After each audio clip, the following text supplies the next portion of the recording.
term ka na product. And alam nyo po, gumagana sa atin ang Unilevel. Kasi bakit? Maganda ang produkto natin. Means, ito nga 90%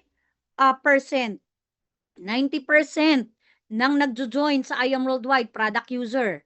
Okay? So, ang trabaho natin bilang builder, okay? Bilang builder is paano sila mata-turn into builder. Yung mga seller or yung mga user, paano natin ma-turn into builder? Ipakita natin kung ano ang tama.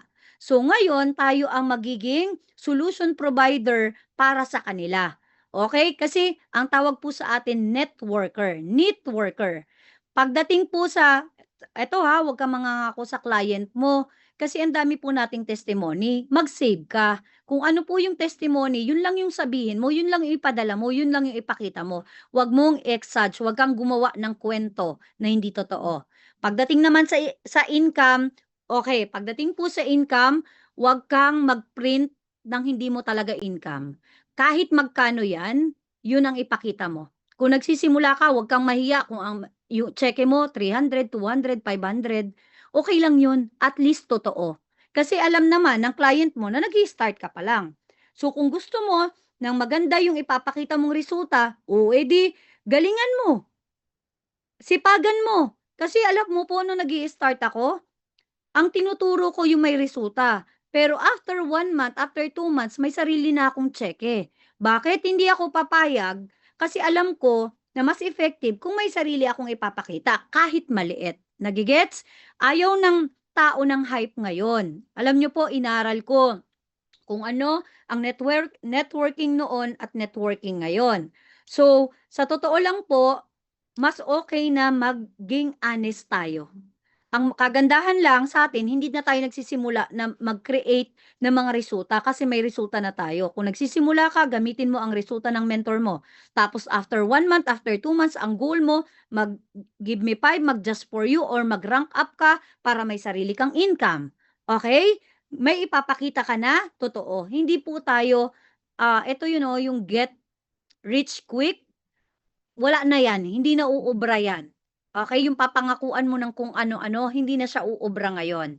Hindi nakakagatin ng tao. Mag-focus ka dahil maganda ang marketing plan natin, mag-focus ka unti-unti na magkaresulta. Ganun din ang grupo mo para sila mismo maipinangmamarket sila.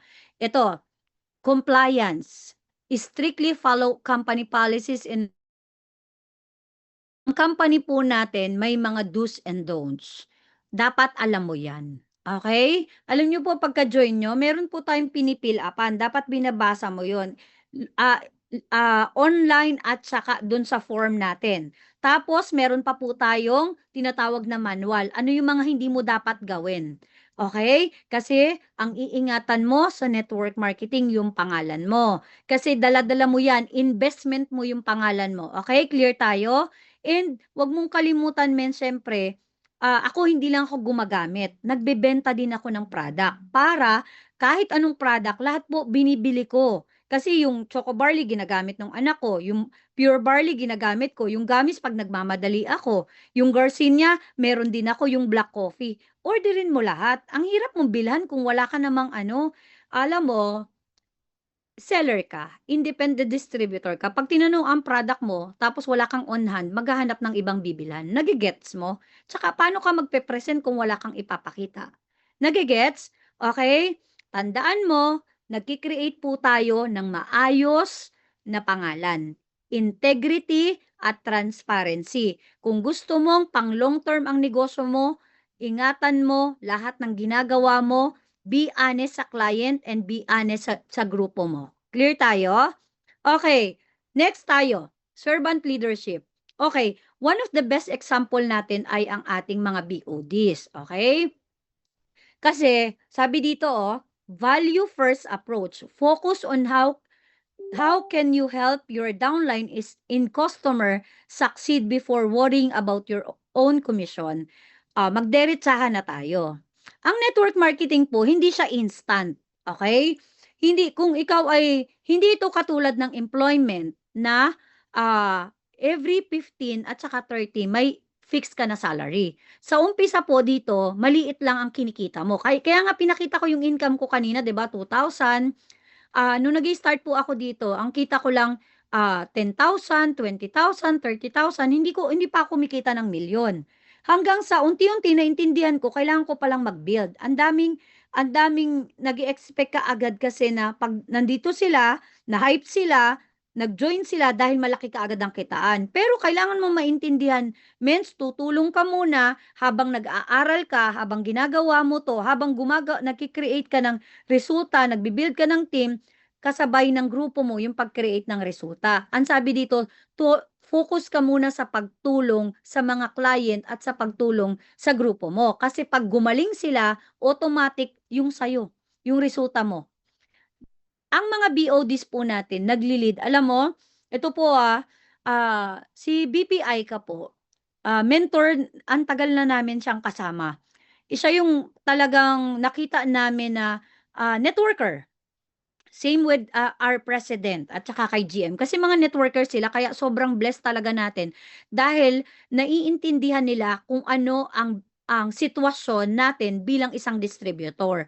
Kumbaga sabi nga, yung mga hindi nila nakuha na mga incentive, na mga pangarap nila bilang isang networker before, sila na yung gumagawa para makuha natin ngayon.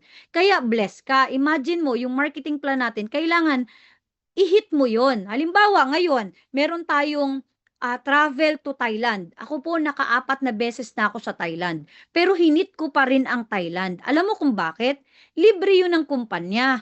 Kaya nga ako nag-build eh. Alam mo kung bakit? Kasi gusto ko mangyari na kapag may nilabas na incentive si IAM Worldwide, kinakarir ko. Kasi sa ibang kumpanya, wala namang ganyan eh. Walang libreng sasakyan every year. Kaya, kung tatanungin mo, yung effort ko ba, deserve ko ba? Deserve ba ng effort ko yung ibibigay ng kumpanya? Of course. Siyempre, yung effort mo dito hindi lang bayad, bayad na bayad, sobra-sobra pa. Kasi kailangan mo maintindihan nasa tamang kumpanya ka. Maganda yung marketing plan. So, ang magtatrabaho tayo. Okay? Kailangan nating magtrabaho, pagtrabahuhan para makuha natin. So, sabi dito, never ask your team to do something like prospecting or attending training that you are not doing yourself. 'Di ba? Nagsisimula ka pa lang. Ako po, ngayon nagsisimula, namimigay ulit ako ng flyers, nagtotok ako, nagkikliyente ako, gumagawa ako ng mga video, lahat ginagawa ko kung ano yung ginagawa ko nung nagsisimula ako. Ay, ano na yan, top mentor na yan, ay, $1,000,000 na yan. No! Kaya, alam nyo po, ang network marketing, isa lang naintindihan ko, huwag kang tumigil, malakas ka pa naman. Hindi pa naman tayo nag-1 million per day. Okay, 'pag nag-1 million per day tayo, pwede na siguro, 'di ba, na magpahinga. Eh, hindi pa tayo nag-1 million per day. Kaya yung ginagawa natin ngayon, same pa rin ang ginagawa natin before. Kasi marami pang nangangailangan ng tulong natin. Okay? Kaya ngayon, alam mo, I Am Worldwide ang company na hindi rin tumitigil, especially yung mga top mentor ngayon. O ito papalala ko lang, ang daming activities. May IBP ang grupo mo, may IBP pa may Unity IBP. Ibig sabihin ang company meron, every Saturday 'yon. Ngayon, ang trabaho natin mag-invite, dalhin mo do'n. Tapos meron pa tayong mga online, kanya-kanyang team. Ngayon, mas madali na dapat sa'yo, eh, kasi may nagpe-present na, meron na nagko-close ng deal. Ang gagawin mo lang maghanap ng kliyente. Hindi mangyayari na maging top earner ka kapag hindi mo 'to ginagawa. Sabi dito, servant leadership. Hanggang ikaw po ay maging top earner, ginagawa mo pa rin dapat 'yan. Kasi tayo po ang pina-follow ng grupo natin. Okay? O ito, mentorship over management. Treat team members as partners, not employees. Alam nyo po, tinanong ako, bakit ang pinili mo ay network marketing na career? Simple lang ang sagot ko. Walang, ito walang akong nakitang karir, profession sa labas na magtatrabaho ako, kasabay ng pagtatrabaho ko, yung pag-build ng pangarap ko, meron bang kikita ako? Yung empleyado ko ba ay magkaka-Lamborghini? Hindi. Magkakaroon din ba siya ng house and lot? Same ba kami ng pwedeng kitain? Hindi. Yun ang na-realize ko kung bakit ko to hinahataw. Kasi naging passion ko siya. Para akong lalagnatin kapag hindi ko ginagawa yung network marketing. Imagine mo, 2010 pa lang, nagne-networking na ako. Ngayon, kung ano yung ginagawa ko noong 2010, ginagawa ko pa rin ngayon. Kasi kung hindi mo to gusto, pag hindi mo nakukuha ang gusto mo, mawawala ka. Kasi serving people talaga to. Okay? Kaya kung ikaw ngayon naiinip ka na kaagad dahil hindi pa nangyayari, halimbawa, bumaba ang sales, may hindi magandang nangyari, hindi mo talaga gusto to, nakatingin ka lang sa income, mawawala ka dito. Kasi hindi mo nakikita yung endpoint ng ginagawa mo. Ang sarap kaya kapag may bagong milyonaryo, may bagong nakakabili ng sasakyan, yun ang masarap sa networking eh. Yung sa'yo, bonus na yun, automatic naman yan. Pero sabi nga dito 'no, ito, treat your team members as a partner. Kung ang partner po, hindi katulad ng employment. Ang partner kung ano yung nangyayari sa'yo puwede din mangyari sa kanya. Kaya yun ang maganda sa ginagawa natin, which is laking difference niyan sa 'pag nasa labas ka na, okey? At kailangan mong maintindihan 'yan. O next tayo, okey? Ulitin ko ulit, tayo po ay magse-serve. Sa 'pag ikaw ay may kliyente, lalo na kapag naging leader mo na siya at lalo na kapag may grupo ka na. Yun ang pagkakaiba kasi natin sa labas. Sa negosyo sa labas or sa pagiging empleyado sa labas, magkaiba po yan. Ang sarap kaya sa network marketing. Oo, lalo na kung ang community mo, ang I Am Worldwide ang nagpalaki sa'yo. Iba yung community dito, okay? So, dapat mas maintindihan mo na ngayon pa lang na nag-uumpisa ka, kailangan pala mag-serve ako para hindi ka naiinip, okay? Para hindi ka naghahanap ng kung ano-ano na wala. Kasi 'pag servant ka, okay, alam mo na hindi ito isang iglap lang. Halimbawa, magto-talk ako, tutok ko muna yung client, mayaman na ako after ng talk, hindi gano'n. This is ano 'no, sabi nga meron tayong training na 5-year plan. Alam mo, nandoon yung effort mo. Kinompyut dun yung effort mo at yung resulta ng bawat effort mo. So ngayon, yung mga mentor nakikita mo top 1, yung mga top 10, top 20, nagtatrabaho pa rin sila. Kaya wala tayong karapatan na pagkatapos natin mag-just for you, tama na. Huwag tayong magpa-pay in tapos hindi natin tinuturuan at hindi natin open mind na mag-training. Babalik ka sa zero 'pag hindi ka nagtuturo. Serve. Kaya ka nag-aaral ngayon para may maituro ka. Next, eto papakita ko po sa inyo. One of the, sample na ginagawa ng kumpanya natin is itong mga team day, unity day. Utang na loob. Please lang. Nagbi-build ka, kailangan nandito ka. Ginawa na po natin ito. Sinuportahan na po tayo ng management dito. Kung tinatamad ka pa rin umattend ng mga Unity Day, umattend ng IBP, huwag kang mag-expect na magreresulta ka at makakapagpalaki ka ng grupo. Kasi ito po, effective way na to. Okay? Pinag-aralan yan. Sa totoo lang, ang mentor mo, mahal ka para gumawa ng mga gantong activities, para ikaw na nagsisimula hindi ka mahirapan when it comes sa pagma-market, when it comes sa, pamimiso sa iba't ibang mentor, imagine niyo po, iba't ibang speaker diyan, iba't ibang background, lahat 'yan makakatulong sa negosyo natin. Hindi po tayo dito nag-aaksaya ng oras, lahat po 'yan tanim. Clear? Okay. Kung ikaw ay nandito lang near metro, tapos hindi ka uma-attend dito, may problema po sa'yo. Okay? May problema sa'yo. Maniwala ka, hindi ka mag-go-grow kapag hindi ka uma-attend ng mga gantong, ah, activities, and siyempre hindi lang ito basta activities na pamparami ka. Magkakaroon ka ng value dito. Kasi ang mga trainer po hindi kumukuha ng speaker dito na walang resulta. Okay? Para ma-inspire ka, para ma-motivate ka, at para tularan mo din sila kung anong ginagawa nila. Walang bayad yan, kaya utang na loob umattend ka diyan. Number 3 na tayo agad. 5 lang 'to. Number 3, personal growth and lifelong learnings. Number 1, skill development. Okay? Nakita mo kanina, may IBP, may Unity Day, meron value yung tinuturo doon. Bukod pa po dito sa ating ISO. Okay? Itong ISO natin, pinili din ang mga ano dito, mga nagpe-present. Oo, hindi ito basta ikaw pwede ka, available ka, hindi. Okay? Dito po nag-aaral ang mentor kung ano ang ituturo po sa atin. Kasi bakit? Leader po tayo. Kung hindi ka pa leader ngayon, magiging leader ka. Okay? Kung mag-isa ka pa lang, ililid mo yung sarili mo. Kahit isa pa lang ang downline mo, dalawa, magli-lead ka. Nagsisimula po sa atin. At ito po ay continuous learning. Pag hindi ka nag-aaral, wala kang ituturo. Pag hindi ka connected with the management, connected sa mga training, connected sa mga top mentor, mapag-iiwanan ka. Kaya minsan kung ano-ano na nangyayari sa grupo, kasi hindi ka connected. Kailangan mong kumonect.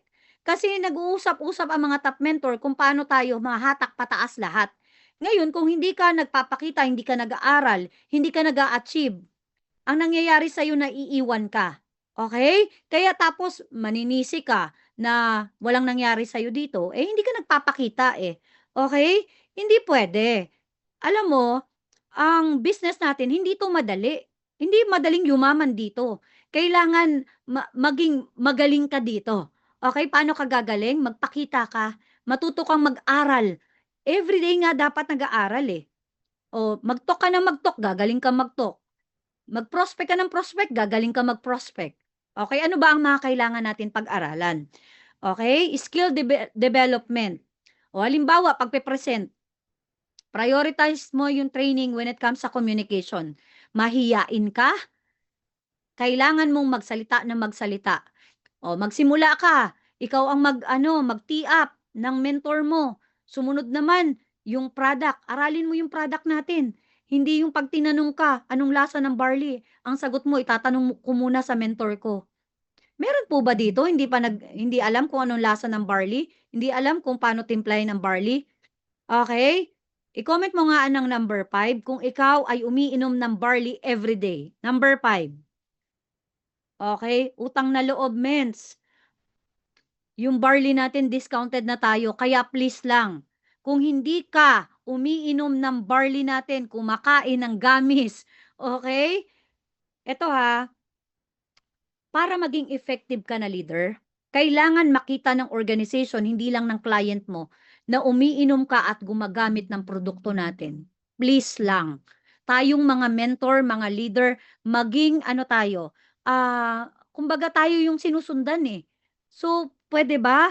Please lang, araw-araw, uminom tayo ng produkto natin, gumamit tayo, kung palitan mo yung kape mo. Okay? Huwag kang magtipid, mens. 500 ang barley. Magbenta ka para libre na yung binibili mo at iniinom mo. Okay? So, hindi yan kinreate mens para ibenta lang.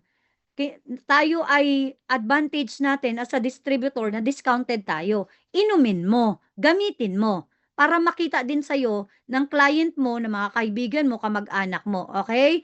Please lang, tayo ang unang maging healthy dahil pinopromote natin yan. Okay?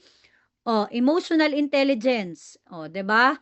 Mens, hindi madali ang networking. Ang dami ditong laban na haharapin mo. At ang kalaban mo ay hindi ibang tao, hindi mentor mo, hindi kumpanya, hindi client, hindi downline, at mas lalong hindi upline. Ang kalaban mo dito, ang kalaban mo sarili mo. Patatagan po ang network marketing. Okay? Kasi imagine mo araw-araw kang nare-reject, o di kailangan ma-immune ka. Kung ikaw ay nasasaktan pa sa rejection, please lang, mag-talk ka pa ng mag-talk. Okay? Mag-talk ka ng mag-talk.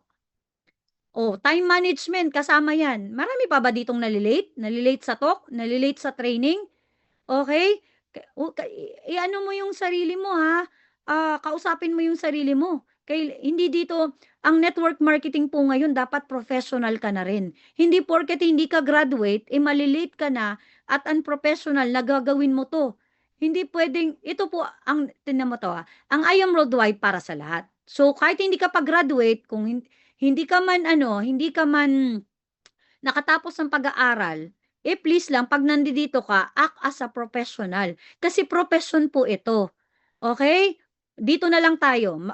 Ito ha, simple lang. Time management, bakit kasama yan?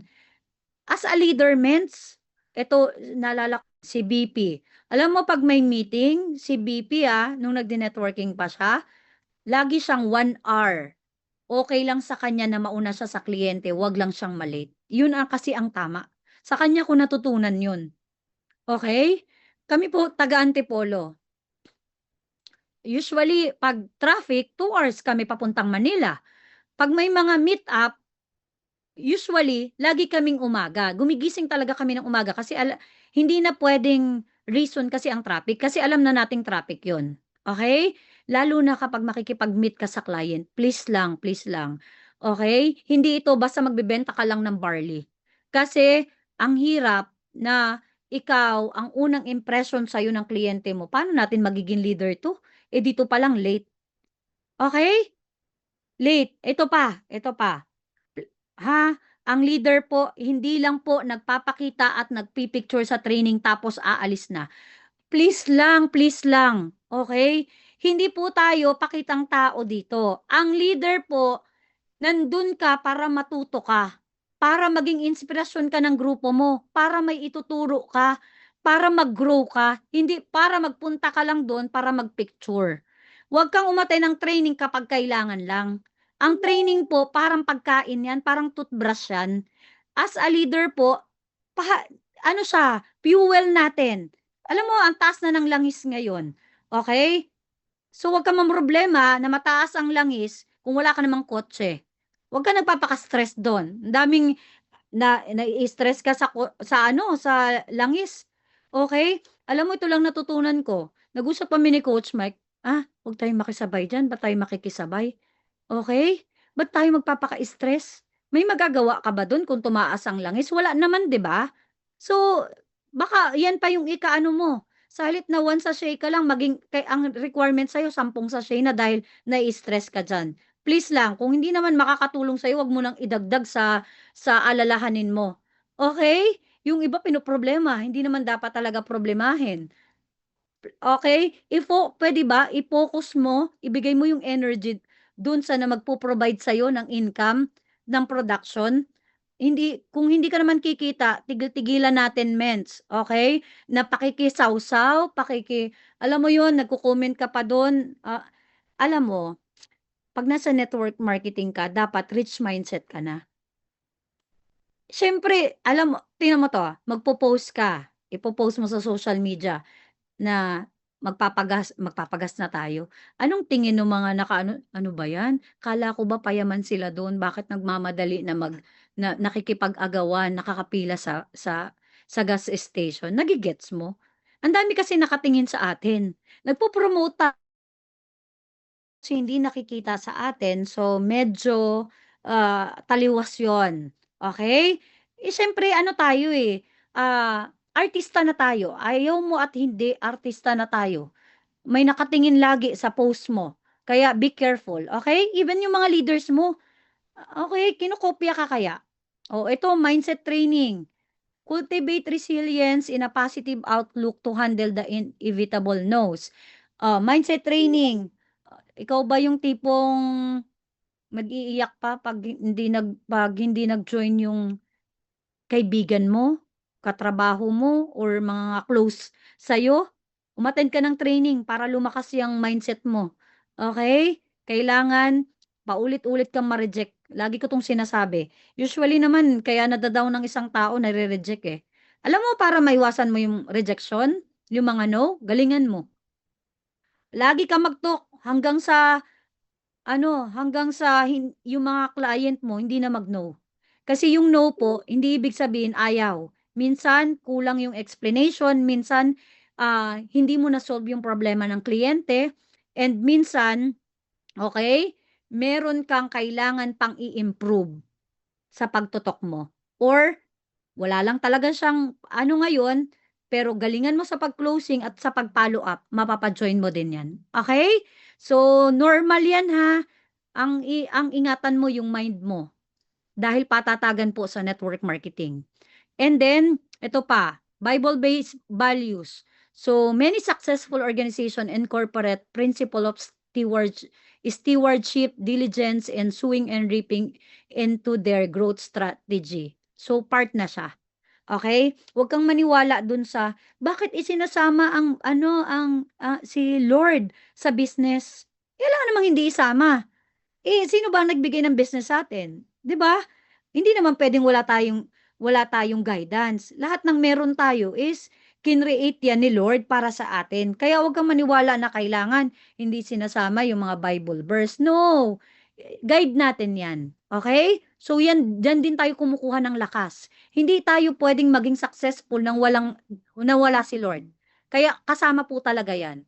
Hingi ka lagi ng guidance kay God kasi kailangan natin ng guidance araw-araw. So maging parte siya ng buhay natin sa pagnenegosyo. Hindi pwede siyang tanggalin. Clear po ba? Okay, eto po 'no, thank you sa I Am Worldwide. Alam niyo po, ang I Am Worldwide, they conduct, a seminar, siyempre may investment 'to. Imagine mo kailangan mong, maging top earner or maging diamond para next time kasama ka na dito. Mag-goal ka na ganyan, kasi ang priority na I Am Worldwide, siyempre yung mga top leader. Para maimbitahan ka, Maxwell yan, Maxwell Team Leadership as a Maxwell. Libre po yan ng I Am Worldwide. May kasama kaming iba't ibang kumpanya at may kasama iba't ibang leader sa buong Pilipinas na nag-create ng isang summit. Matututo ka doon, iba yung knowledge na naka-incorporate with that event, pero tandaan mo, hindi ka maiimbitahan dito kapag hindi ka achiever ng I Am Worldwide. So, bakit ko 'to sinasabi? Kailangan kasi tumaas yung value natin, hindi lang pagdating sa pagne-network. When it comes sa skills at sa leadership, combine yan eh. So, ngayon, bakit ginagawa pa rin to ni I Am Worldwide? Of course, kasi continuous ang learning dapat natin. So, be thankful kasi kung may kasama dyan, one time, ituturo niya or baka itinuturo niya na kung ano yung natutunan niya dun. So, advantage natin yun. Pero sabi ko nga, dapat ikaw din mag-goal ka ng ganyan. Kasi ang I Am Worldwide, ginagawa ang lahat kung paano matutulungan ang mga distributor natin na mag-grow. Next natin, last two. Number 4, community and recognition. Sabi dito, isa sa mga culture na kailangan at ginagawa natin hanggang dulo, maliit or malaki, sabi dito, celebrate all wins. Small or big man yan. Recognize not just the top earners but also the small victories. Pag meron kang downline, natutong mag-tee up, mag-present, i-recognize mo. Okay? Like someone making their first presentation, i-recognize mo. Bigyan mo kahit maliit na incentive. Kasama po 'yon sa culture natin para mag-grow. Yung mga naka-overcome ng takot magsalita, nagsalita na, palakpakan natin. 'Di ba? Bigyan natin ng appreciation sila. So do'n nag-i-start po in building network, do'n nag-i-start. Kami ganyan nag-start. Namimigay ako ng ballpen na Parker, namimigay ako ng Law of Leverage na book kapag meron nakaka-hit, 'di ba? Kami po dati, apply namin si BP, ano po kami, masaya na kami sa something fishy na, 'pag meron kami i-hit namin na target tapos pupunta kami do'n 12:00 ng gabi, feeling namin mayaman na kami 'pag nakakain kami do'n. 'Yun po yung buffet do'n sa, sa Libis. Gano'n po kami nag-start. So, puwede mong gawin, okey, kahit hindi naman, buffet, basta kami nga ni Mentor Claire dati nung nag-SAPAR kami, nag-ano lang kami, nag-spa. Ano nga ba 'yun dun sa Quezon City? Basta may buffet din 'yon tapos may massage. 'Yun yung reward namin sa sarili namin. So, puwede kang mag-start diyan, okey? Pagpapalaki ng grupo kailangan 'yan. Cross-line collaboration, so, ginagawa natin 'to. Sa iba po, 'pag cross-line ka hindi ka puwedeng ma-invite or hindi ka puwedeng makinig sa mga training nila. Dito po sa I Am Worldwide, one team tayo. Spirit where leaders help members from other teams, tapos nare-reduce yung toxic internal competition. Alam niyo po, healthy competition naman tayo dito kasi may top, pero isang community pa rin tayo, I Am Worldwide. Kanina gusto ko lang ulitin, kakabit ng pangalan natin yung kumpanya natin. Kaya ang gusto natin, long-term bread and butter po natin to, ingatan po natin at ipagdasal lagi yung kumpanya natin. Same with the mga BOD sa mga decision na ginagawa nila, and of course sa mga ginagawa nilang tulong sa mga distributor. So kailangan natin yun. Kasi nga, imagine mo, nasa isang opportunity tayo na ito po yung bumubuhay sa pamilya natin. So, kailangan, isang pamilya tayo dito na nagtutulungan. Okay? Parang ganito, nag-create ang I Am Worldwide ng mga gantong training na lahat makikinabang, hindi lang isang team. Okay? Meron po para sa team, yung mga team nagki-create, pero tayo, para tayong magkakapatid dito. Kaya please lang, wag po tayong gumawa ng hindi maganda. Kasi dala-dala nyo po lahat kami dito. Okay? Utang na loob, mens. Huwag mong sirain ang pangalan mo dahil kakabit niyan ang I Am Worldwide. Kapag nandito ka na, tama lang yung gawin mo. Okay? Be professional, be honest, okay? At matuto ka sa mga mentor dito kung ano yung ginagawa nila at kung ano yung environment dito. Yung culture na ginagawa. Okay? And sabi dito, create an environment where everyone feels welcome, regardless of their background or current rank. So, ganyan naman tayo sa I Am Worldwide. Okay, maganda nga yun. Sa Unity Day, hakutin mo lahat doon kasi yun ay para sa lahat. Iba pa po yung mga team day natin. Gusto mong ma-open mind yung culture natin. So, i-connect mo. Law of association, kailangan yan. Tapos, pag mga OFW naman or nasa ibang lugar, ganito po ha, sa Zoom po dapat itinuturo yan. Ito po yung community natin, ganito po yung dapat gawin, dapat bawal po tayong mag-below the price, pag maintenance po dapat ipinipay in, okay? Dapat po diretso sa bank account ng company or ng mga IBC, ganun ha, tinuturo dapat natin yun para hindi nasisira. Kaya naman maraming ayaw na sa network marketing, hindi dahil sa kumpanya or hindi dahil sa produkto. Ayaw na dahil may mga maling ginagawa ang mga distributor. Ako naniniwala, wala pong ganyan sa I Am Worldwide ha. Hindi po tinotolerate ng I Am Worldwide kung ikaw ay may ginagawang hindi maganda. Of course, meron pong legal action ang I Am Worldwide dyan. Kaya pakiusap ko po sa mga bago dito, aralin mo po yung manual at saka po yung mga do's and don'ts sa company natin. And also, please lang, yung mga mentor po dito, pag may bago po kayo, wag nyo lang pong papay-inin. Please lang, turuan nyo po ng tama. Okay?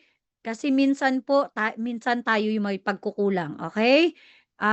Responsibilidad po natin yung mga bago na distributor natin. Okay? O, ito po, imagine nyo po, ito pong ano natin, yung top 10 po natin, hindi na po yan 8 years lang magkakasama. Okay? So, nag-create po ng isang community na parang magkakapatid, kumbaga, healthy competition. Pero yung pinamana na kung paano tayo magne-network ng tama, paano magpapalaki ng grupo, paano magtutulungan, sana po ma-adapt natin yun hanggang sa dulo. Okay? Maiparating natin hanggang sa kaduluduluhan ng organization natin. Okay? Dito, kaya ang I Am Worldwide, meron po tayong mga ginagawang nagsasama-sama mga top earner, nagsasama-sama yung mga top mentor. Kasi, syempre, yung community natin, yung culture natin is dapat intact na tama ang naipaparating hanggang sa dulo kahit may mga bago. Kaya pag nakikita mo yung mga top mentor dito na may patawag ng meeting, merong gathering, hindi yan basta nagkukwentuhan lang, hindi basta kakain lang. So meron silang banding na kung saan, okay, napopromote yung brotherhood or sisterhood na kung saan isang buong kumpanya tayo. Okay, hindi tayo, yes, may kanya-kanya tayong team, pero when it comes po sa pag-build ng negosyo natin, asset po natin ang isa't isa.